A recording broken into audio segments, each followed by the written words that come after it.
Hi everybody, it's Amanda, Amanda Ellis of amandaellis.co.uk and Facebook page Angelic Celestial Colours. Welcome. Second video I've made today, so I feel as though I've said hello to you all anyway. So I'm going to go straight into what is going to be a reading for March 2018. It's the 1st of March today, and I've laid it out this way because I want to do a card reading, so you can see what I'm doing even if you can't actually read the cards properly. Well, you won't be able to see the cards from my camera position, but I don't know. I like to see people work, and I like to see people pull cards live. So that's what we're going to do. So we're going to call in Archangel Metatron, and we are going to ask him for some guidance for you all for this coming month. It's March the 1st today, so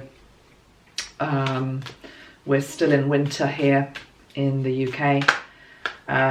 Some of you obviously are in different hemispheres, facing different weather conditions and seasons. But we are all one. We're all reflections of the same world, aren't we? The same consciousness. So let's ask for some guidance, what we're all going through this March. That one's jumped out. That one. I think I'll start with 4 and we'll see what we get.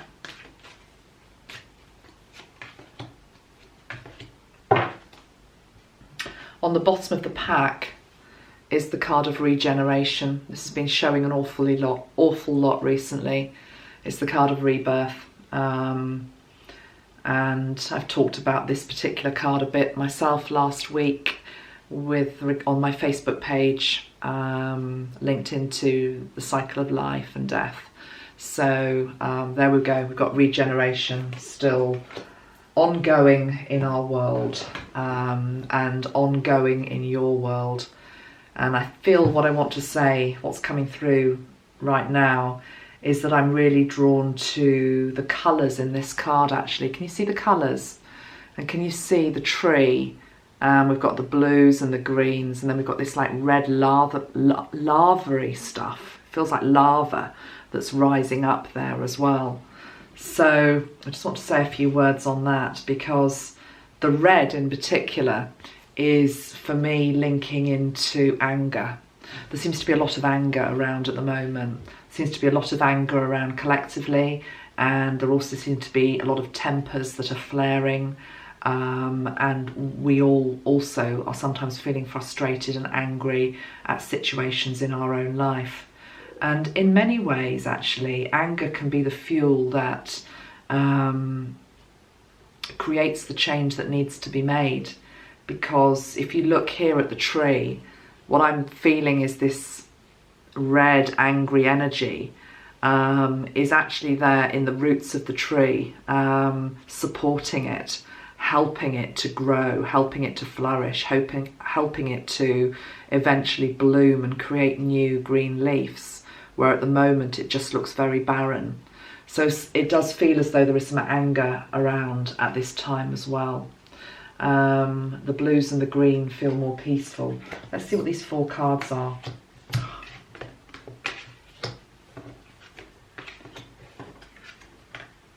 There's a few cards here that just keep coming up over and over again, and this is one of them. So those of you again that follow my Facebook posts, you'll know that I put these two cards came together last week when I was talking about life and death. And when we die, we go to sleep, we have a little nap.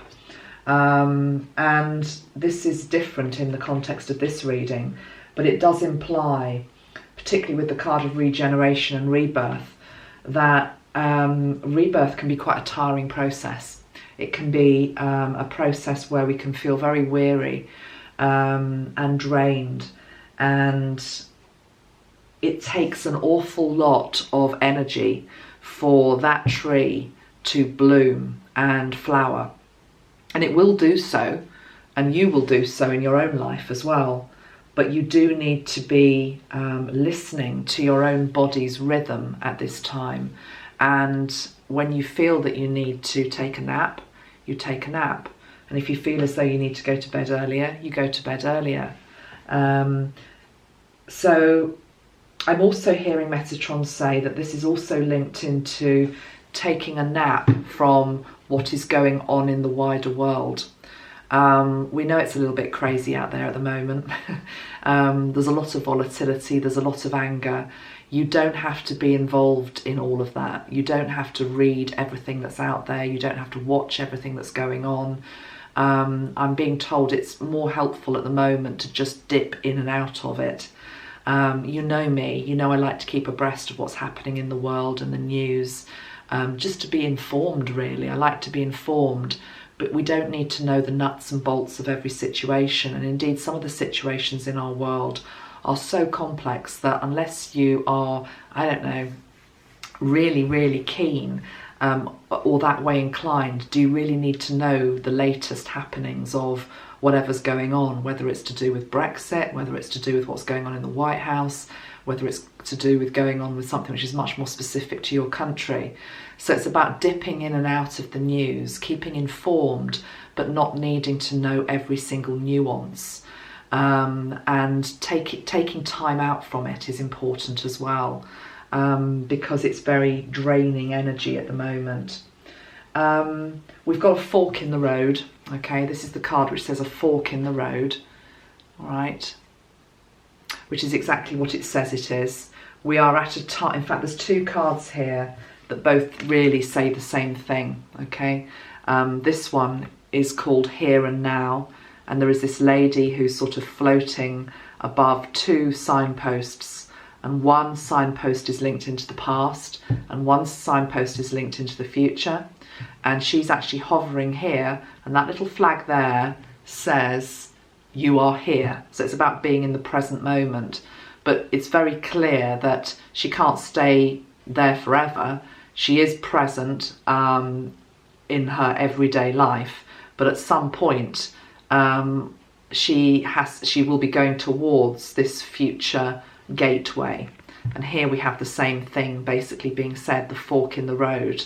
The fork in the road is unexpected, I hear, for some of you. It's as though you've been carrying on along a certain path in any area of life that can refer to. And I'm just feeling there's a sense of something unexpected. It doesn't have to be bad either. It can be a good thing that comes out of nowhere.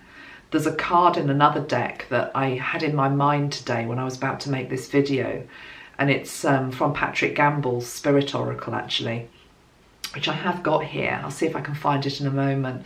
But the card shows this rabbit, and the rabbit is just caught in the headlights, and I think the card is called Befuddled. Great word, befuddled. And it's like it doesn't quite know what to do.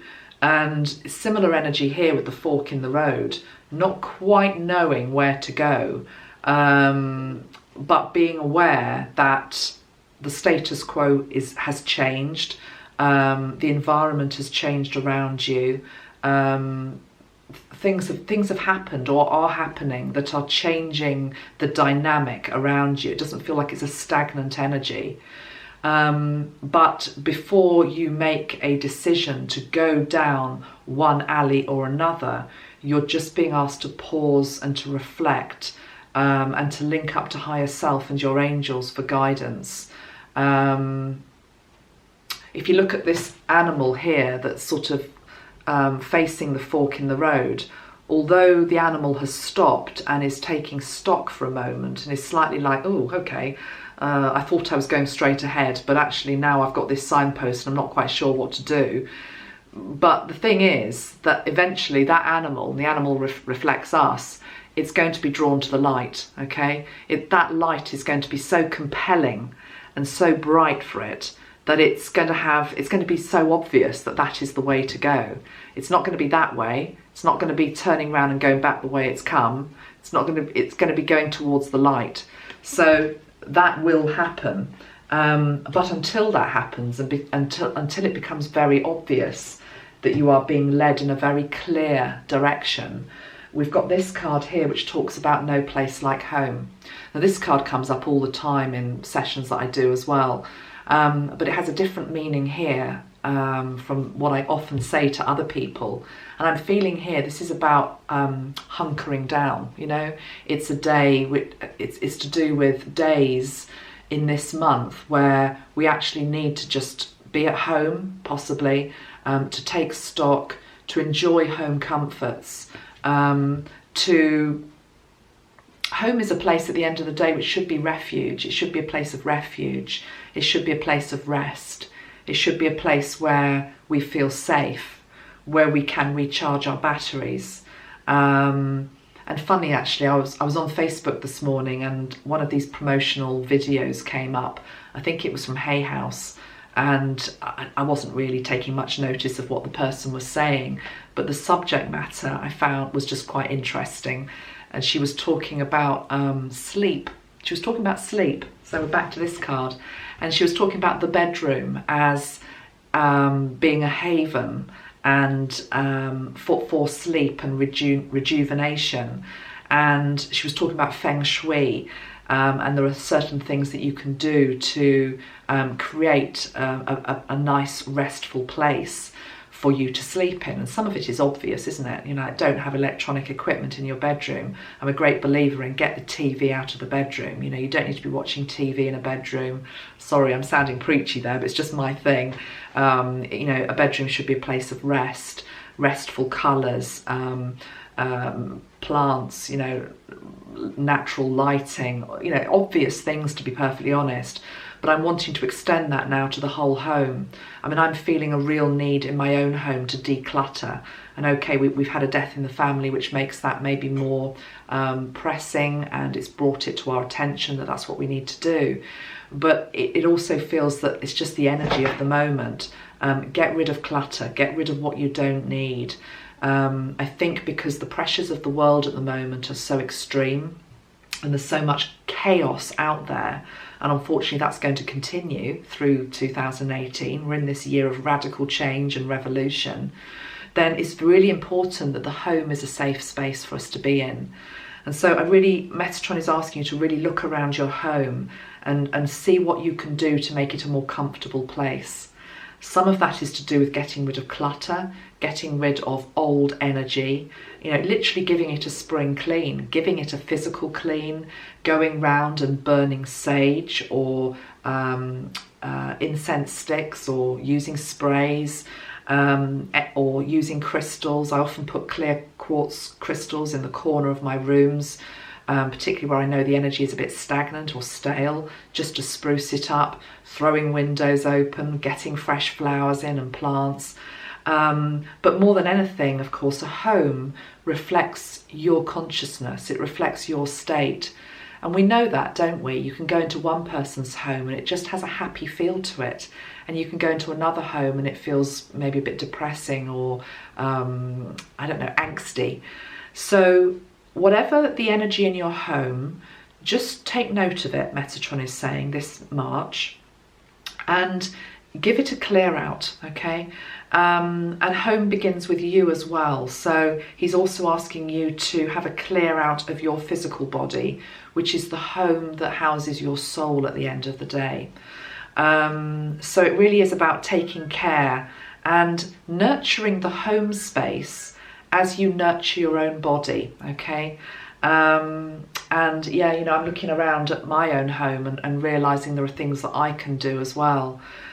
Even Metatron's talking to me about don't be resentful of the energy that you have to expand sometimes in looking after a home. Have gratitude in your heart that you've got this home, you've got this place of warmth, and nourish it and look after it. Okay, so that's a message that comes through quite strongly from those initial cards. So I'm going to put those to one side now. I'm going to go to a different deck and I'm going to see what we get. So let's go to this deck. This is the Sandra and Taylor deck that I seem to be using a lot at the moment, but I really like them. The Energy Oracle cards. I'll put all the descriptions in the box linked to this video. Let's see what comes out for March. So I feel like I need to light some incense actually, so I'm going to do that as we were just talking about clearing energy. So let's light this with the intention that it's also clearing our energy as we watch this video, okay? So I love incense, I have to say. I've usually got some on find it very helpful to my spiritual well-being. Okay, let's just let that go. All right, so let's have 5 cards from here. Really good idea to purify your cards over smoke as well, incense smoke or candlelight, especially if you use them a lot. Oh, sorry, that was me kicking the camera.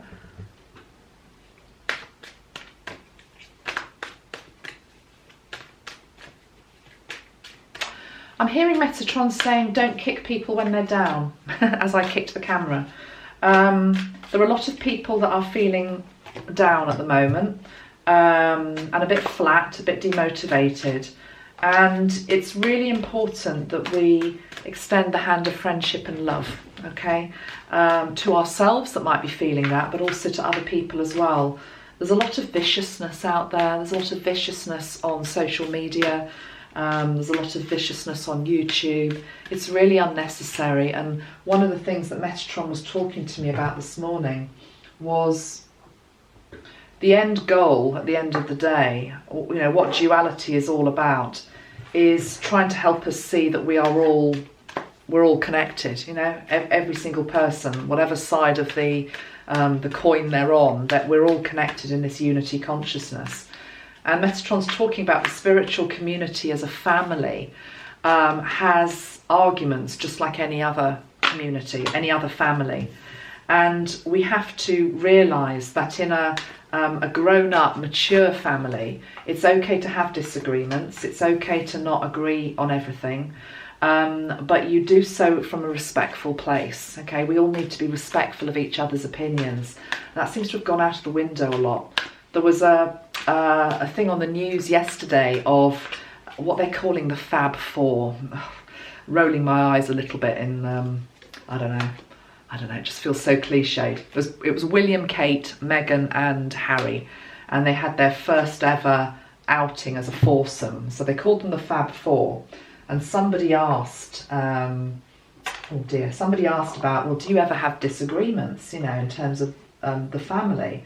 And I think it was William who basically said, well, of course we do. You know, we're a normal family, of course we do. And it got me thinking about the spiritual family, you know, so please bear in mind that we're all connected, and even if we don't agree the whole time, there should be that love at the core. If you're on your spiritual path, you should have love at your core. And if you haven't, there's a bit of work to do. Right, 5 cards. Right, that's interesting. The first card to come out is the card of strategy, but it's come up upside down, which says to me, it's a bit like the headless chicken. A lot of us haven't got the right strategy, or are failing to realise that you even need a strategy for whatever it is that you're going through in life. Whether that's a new business plan, whether it's a house move, whether it's how to tackle relationship problems, whether it's a business problem. It's really important to have a strategy. And the fact that this is upside down says it all to me. It's also next to the card of the journey. And the journey is symbolic, really. It's the bridge, you know, it's the bridge energy. She's going from one place to another. And to enable that to happen, again, you have to have a plan. You have to sort of know where you're heading, you know, what you're doing, what provisions do you need to take, who are you likely to meet on the way, what are the type of things you're likely to encounter. I'll take the example of something like divorce and separation, because I know a few of you are going through that at the moment. I've got some friends that are going through that. And in that type of situation, these would be very valid cards to have. Because if you're in that situation where maybe relationship has just broken down, you know, divorce is on the cards, you can't go into that particular, what can feel like a battle sometimes, hopefully it isn't, but sometimes it can feel like a battle, without any form of strategy plan, without knowing who's on your side, what are the resources that you can turn to, who do you need to go and see, whether it's a solicitor, a lawyer, Citizens Advice Bureau. Start to think about the potential pitfalls that might be there on your pathway, so you aren't the startled rabbit in the headlights who, you know, hadn't thought that that might happen. It's not about dreaming in problems. It's just about having, again, it's heart and mind stuff. It's just about being realistic about, well, this could well happen. I might be challenged on this particular thing. If that were to happen, let's have a strategy. Let's have a plan. Because that's what you need. That's what you need at this time. Exactly the same with a situation such as moving house, you know, making it very day to day.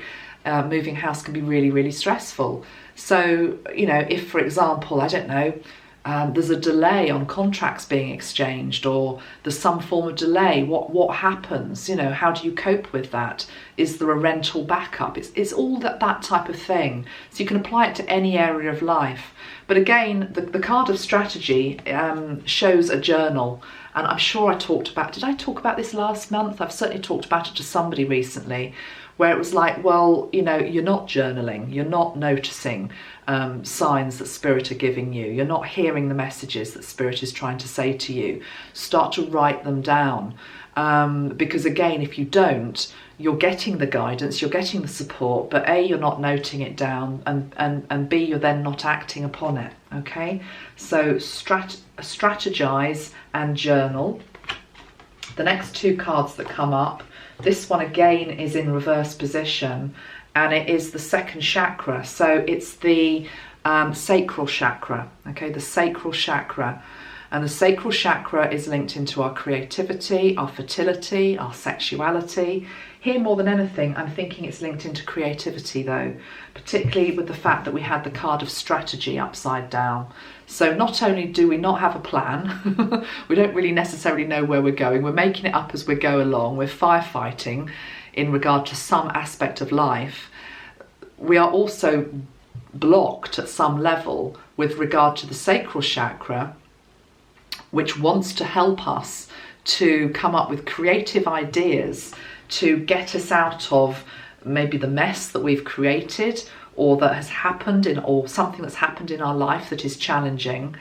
We're trying to, Metatron's saying a lot of you are trying to sort out a problem or a challenge using old 3D thinking, using it's almost like I'm seeing he's giving me an analogy of sort of like a book that maybe you used to refer to that would have had all the answers in it. You know, this happens to me in life. Oh, so that's what you normally have to do to resolve it.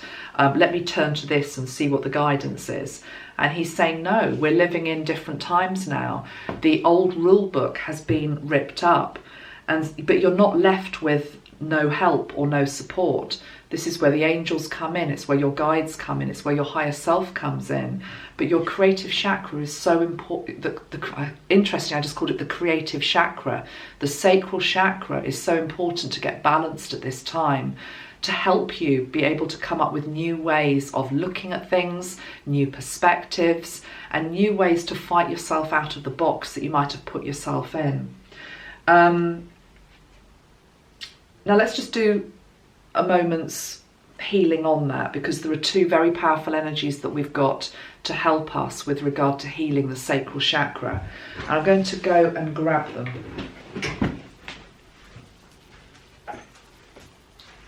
They were actually to hand today.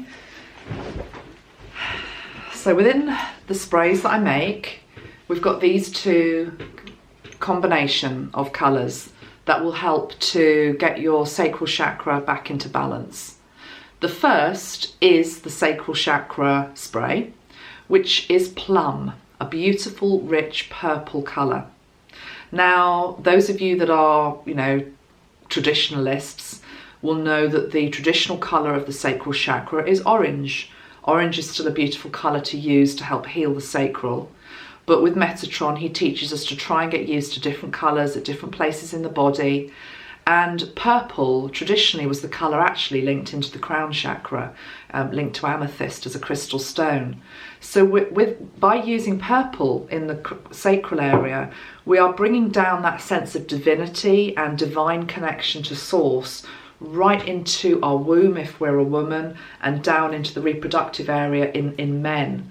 It's the same thing. It's bringing down that divine light, that divine guidance.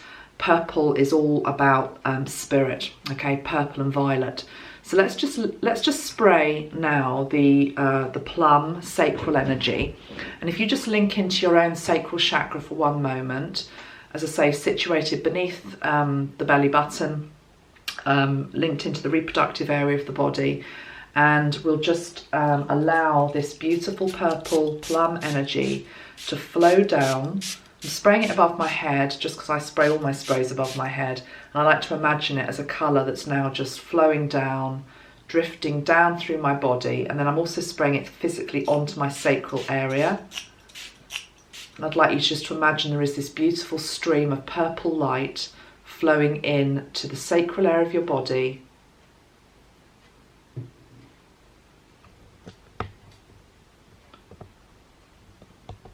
filling it with divine light and love. And purple as well is a great colour just to help transmute any stuck energy there. I'm feeling that some of you, the sacral area is feeling very tight. It's feeling very tight, like a ball of string that's really wound tight with anxiety and stress. Let's just breathe. Let's just take a few deep breaths of purple light, and I want you to take it all the way down. Breathe really deeply into your stomach, but then also imagine that that purple light's going down to the sacral. So let's breathe in purple. Take a deep breath in and out. Breathe in purple. All the way down and out. Breathe in purple, all the way down to the sacral and out. And just feel that release, feel that ball, that tight ball of anxiety and stress just starting to, be able to expand, loosen, unwind. And then we're going to put the second energy into the sacral, which is the energy of water. It's the water elemental. It has the energy of the dolphins and the whales, fun, light. So again, the energy of water now, the water elemental. This is soft, warm water flowing down. It's got a pepperminty smell, this spray, and also coming into the sacral. The water element and the purple ray together, coming in and just releasing that block from the sacral. And then repeat with me, I am free, I am free, I am joy, I am a creative being of light, I am boundlessly creative, I am abundant. Okay, so those two work really well, really well. The final two cards that we've got here in this set, once we've cleared that block, once we've got our strategy in place, once we've unblocked our sacral chakra, we get to a better place. We get to being the magician in the mirror, and we see a door to spirit. Okay, let's look at the magician and the mirror first, card number 53. What do I want to say about this?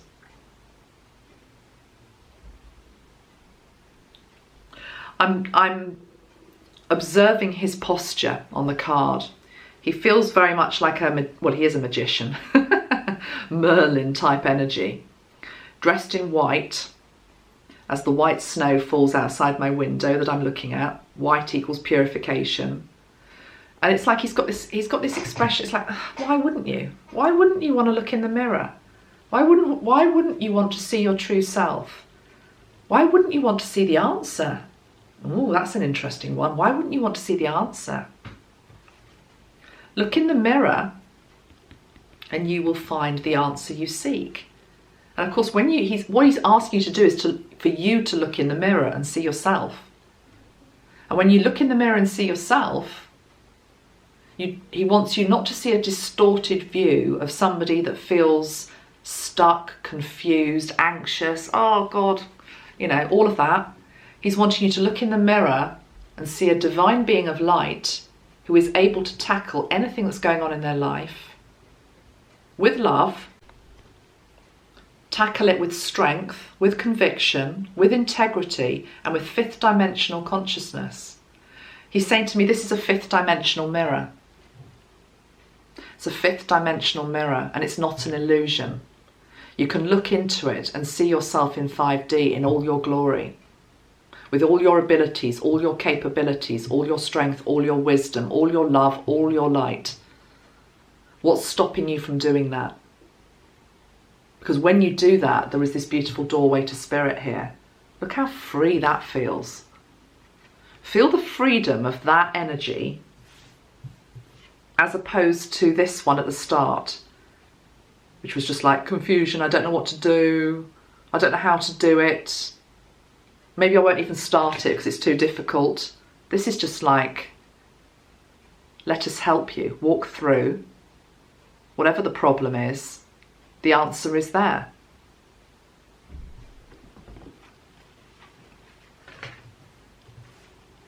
Okay.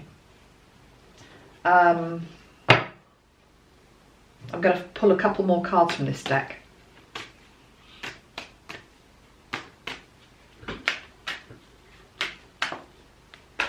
I'm going to ask for clarification on the journey card, okay? Which looks quite obvious, but let's just ask. Clarification card, or just extra additional information on why we got the journey. Why is the journey card there? Before I even pull the card, he's telling me to mention it's a card number 2. And I think I'm right in saying that the full moon in Virgo is tomorrow on March the 2nd. I think that's right. Might be slightly different dependent on where you are in the world, but I think it's March the 2nd, Virgo. I don't know much about Virgo. Before I pull the card, I don't know much about Virgo. I've got Venus in Virgo. That's all I do know. I'm just going to have a quick look at what are the characteristics of Virgo.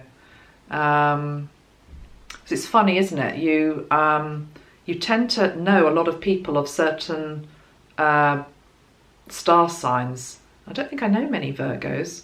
Virgo characteristics. My impression is they're quite gentle people, quite balanced people. Virgo characteristics, let's see. Oh wow, interesting in terms of the strategy card, because it says Virgos are always paying attention to the smallest details, and their deep sense of humanity makes them one of the most careful signs of the zodiac. Their methodical approach to life ensures that nothing is left to chance, and although they are often tender, their heart might be closed for the outside world. Yeah, so they're very methodical. They pay attention to detail. They can be warriors, overcritical of self. Well, can't we all? Okay. Yeah, that makes sense. What is the sign for Virgo? The Virgo symbol. I know now you're all shouting at the screen saying it's whatever, but I'm just wanting to make sure what it is. Virgo symbol. Oh.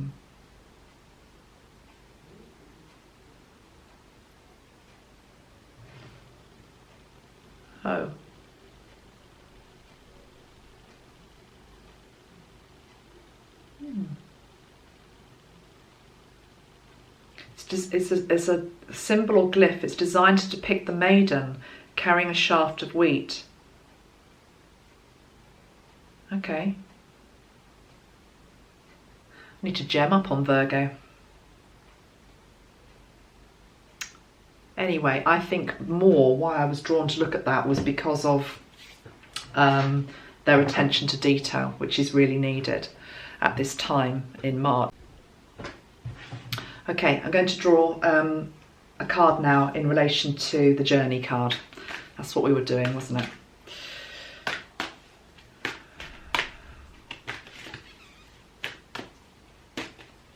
Why have we got the journey card for March, Metatron? Why is that showing, please? Oh, okay, that's nice. What goes with the card of the journey, we're all on a journey in March, is it's a journey which is about towards the door to value. We've got the door to spirit and we've got the door to value, okay? So that's beautiful, actually. I love that. I love that. We're on a journey through March, and don't forget, at the end of March is Easter, which is always about rebirth, and it's about flowers usually. Certainly here in the UK it is daffodils and crocuses and springtime. So at the end of the month we have Easter, rebirth. We are walking towards this month reconnecting to our true value. Now, and also our true spirit. But this door to value is really important. It shows money. So yes, it's linked into abundance. So those of you that are maybe struggling with money, that's something for you to be working on this month. And Metatron's saying that works in two different ways. A, only you know how hard you work, or whether you slack or whether you actually work really, really hard. Maybe you've been slacking a bit and you haven't really been trying as hard as you can. Maybe it's a month to try a bit harder. I think it's worth noting as well at this point to say that our generation, I'm saying our generation, I'm talking about the people who are alive right now in 2018. Sometimes we forget, only going back 1 or 2 generations, how hard our ancestors worked to put bread on the table, to afford a holiday, all of that. I think I've said this before, I think there is a perception out there amongst some, not all of us, but amongst some, that we're owed a living and we're not. You know, my dad, when I was a young child, he had 2 jobs because we didn't have an awful lot of money. We weren't on the breadline, but we didn't have a lot of money. So he would do a day job and then he would go to the pub in the evening and do bar work just to keep the family ticking over. I know a lot of you already do that probably. But there are some people who sort of are just expecting the money to fall from nowhere. Anybody that's really successful and doing well, they've usually put an awful lot of hours into it. So there is a message coming through here about it's probably a month to knuckle down and do a bit of hard work. There's nothing wrong with that. But it's also a month to look at maybe where you're blocking your own abundance through poverty consciousness, through not feeling as though you deserve it, okay? I will say at this point that I received a very generous donation from somebody this month, and she's probably watching my video and she knows who she is. And I was actually quite pleased with my reaction to it, and hear me out on this, because the old me, maybe poverty consciousness me of, I don't know, 10 years ago, 5 years ago maybe even, would have been like, oh my gosh, I can't possibly accept that, you know, I have to give it back, or, you know, I don't deserve it. And actually, I was so grateful, I was so humbled, because I've got a lot of expenses at the moment linked into new websites, getting all the bottles photographed by a professional photographer. I've got now 4 people that work for me. I've got new bottles coming out. I've got aeroplane tickets to buy to America and Canada. I'm not moaning about any of it. I'm blessed, and I'm deeply blessed and humbled to be doing this work. But it comes with a price, you know, it's expensive to keep it ticking over. So this donation came in and I was like, wow. And then I just thought how I was so full of gratitude for it more than anything. And then as soon as I sunk into that and I thanked her, I then thought, what good can I do with this money?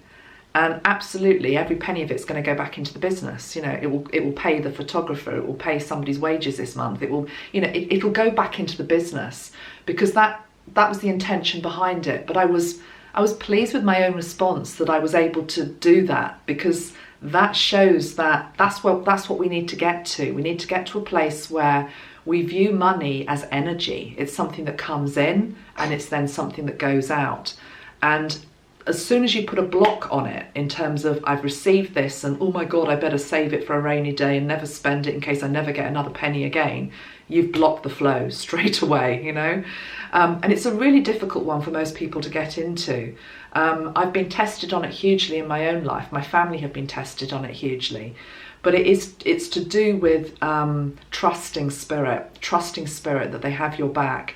And I've always found that abundance comes in my own life when I've really taken a risk as well, when I've actually jumped off the cliff symbolically and signed up for, you know, for example, redesigning my website, or in the early days when I started to create my bottles, you know, I didn't even know if anyone was even going to buy them. You know, there was a huge expenditure of oils, of glass bottles, of stickers, of people to help me, all the rest of it, without one single order ever having been placed. Sometimes you've got to take that risk. You've got to believe in yourself enough.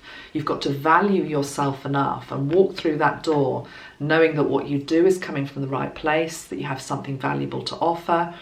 And that will then not stop with you. You then pass that wealth, as it were, that abundance. It doesn't have to be just about money. Also, it's also about love, onto somebody else. Okay, you keep that flow and that chain going. So the whole of this March just feels like we're being asked to step up. We're being asked to look into the mirror. We're asked to see our 5D selves. We're asked to also step into our abundant self. And we're also being shown there's a doorway to spirit. So this is linked. That's so funny. That's Bella barking at the door because somebody's coming in the door. I don't think it's spirit. I actually think it's the BT man who's here to reconnect us. So I might have to shorten this video now because she'll probably keep barking. Door to spirit. Okay, animals are great as well. Animals know spirit and they sense spirit. Thank you, Bella. That was a nice little moment there. This is linked into Easter time and all that divine light that wants to come in to help us around Easter time as well. Okay, I am going to stop here, I think, because she won't stop now. You see, this is my life. It's like, you know, the material and the spiritual blend the whole time. And I'm meant to. I'm going to pull one final card for you.